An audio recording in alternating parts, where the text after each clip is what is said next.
এটা হলো Dankuni toll plaza, আর Dankuni toll প্লাজায় আমরা এখন এন্টার করছি।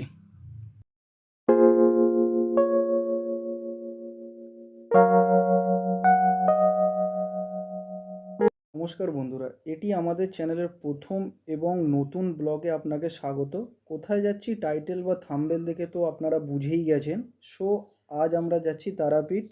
আর বেসিক্যালি আমরা যেখানেই যাই বাইকে যাই বাই রোড হয়ে। তোমরা যদি বাই রোড হয়ে যাওয়ার প্ল্যান করে থাকো, যাতে তোমাদের কোনো রকম অসুবিধা না হয়, সেই সমস্ত এক্সপিরিয়েন্স শেয়ার করবো আজ এই জার্নির মধ্যে দিয়ে। জয় মা তারার নাম করে বেরিয়ে পড়লাম এক নতুন গন্তব্যের উদ্দেশ্যে। এটি পশ্চিমবঙ্গের অন্যতম তীর্থক্ষেত্র মহাপীঠ তারাপীঠের উদ্দেশ্যে।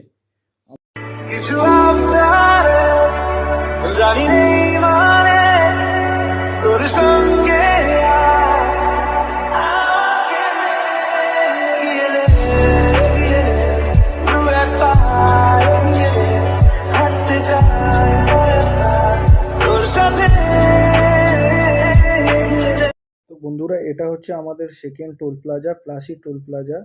আর এই টোল প্লাজা ক্রস করলেই আসবে এরপরে শক্তিগড়, খানিকটা যাওয়ার পরেই। আর শক্তিগড় মানেই আমাদের ল্যাংচা ভবন।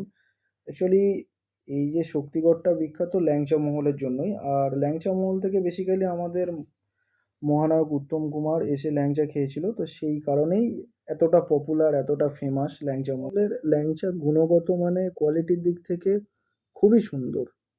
দেখে নিন প্রাইস লিস্ট। 20 টাকার ল্যাংচা এটা। এর এরপর বেসিক্যালি এটা 10 টাকা। এরপরে আছে 8 টাকা। এরপরে 6 টাকা। এটা 200 টাকা পার কেজি। অ্যান্ড এইটা 200 টাকা। আমরা এখন ক্রস করতে চলেছি অজয় নদীর ব্রিজ। আর এই ব্রিজের নিচে দিয়েই বিশেষত বয়ে চলেছে অজয় নদী। বর্ধমান আর বীরভূমকে এই নদীই যুক্ত করেছে। বন্ধুরা, তোমরা দেখতেই পাচ্ছ বর্তমানে এই নদীতে জল নেই বললেই চলে। আর এই অজয় নদী থেকেই বালি তুলে বিভিন্ন জায়গায় রপ্তানি করা হয়। Son of the ocean breeze, somewhere you promise me a love like a fire, no fears, no denial, just something to gladden me. I feel electricity, your lighting is guiding me. I feel that I like it, no place we can hide it. So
ভিলেজে basically এই জায়গাটা বিখ্যাত গরুহাটা আছে বলে। আমি এতদিনে অনেক রকমই বাজার দেখেছি, কিন্তু this is a first time গরু ক্রয় বিক্রয় হাট দেখলাম। তাও এত বড় জায়গা জুড়ে অবস্থিত হাটটা। আপনারাও দেখতে পাচ্ছেন যে কত বড় জায়গা জুড়ে হাজারে হাজারে গরু দাঁড়িয়ে আছে, এবং তাদেরকে ক্রেতা বিক্রেতা মালিক সবাই মিলেই দাঁড়িয়ে আছে। তো আমার পিছনে বসে আছে সঞ্জয়। সেও কোনো দিন দেখেনি যে এত বড় গরু হাট থাকতে পারে বা আছে, তাও আমার পশ্চিমবঙ্গের মধ্যে। সেও বেসিক্যালি দেখেনি। তার সাথে এখানে রয়েছে একটা রাধাকৃষ্ণের মন্দির। এবং দুজনেরই জানার ইচ্ছা ছিল খুব যে বেসিক্যালি গরুহাটটা বসে কোন কোন বার দিন, সেটা ভাবলাম এখানে লোকাল লোককে জিজ্ঞাসা করব। কিন্তু বেলাও অনেকটা হয়েছে বন্ধুরা, ঘড়িতে বাজে এখন 9:15। Sun of the ocean breeze, somewhere you promised me a love like a fire, no fears, no denial, just something to gladden me. I feel electricity, your lighting is guiding me. I feel that I like it, no place we can hide it, so hard not to find it. Ooh, no, no, no, ooh, no, no, no, no, no, no, no. আর শেষ হচ্ছে না বন্ধুরা, ঘড়িতে বাজে এখন 10:10। আর দেখতে পাচ্ছ আমাদের পাশ দিয়ে যে রেল লাইন মূলত চলে গেছে, এটা হচ্ছে হাওড়া টু মালদার মেন ট্রেন লাইন।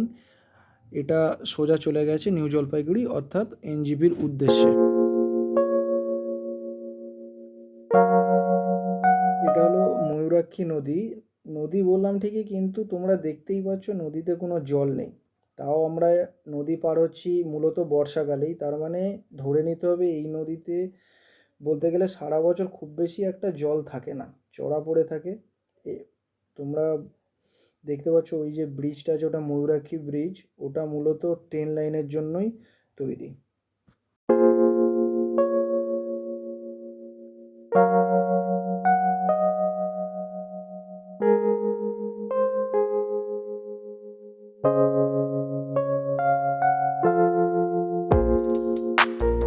এই সামনেটা দেখতে পাচ্ছ, এটাই বামাখ্যাপার মন্দির বাঁদিকে।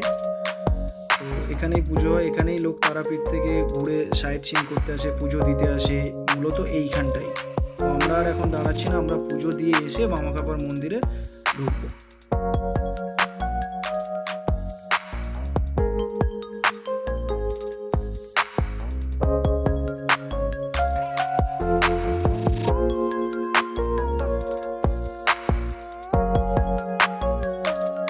বন্ধুরা, এই হলো তারাপীঠে ঢোকার গেট।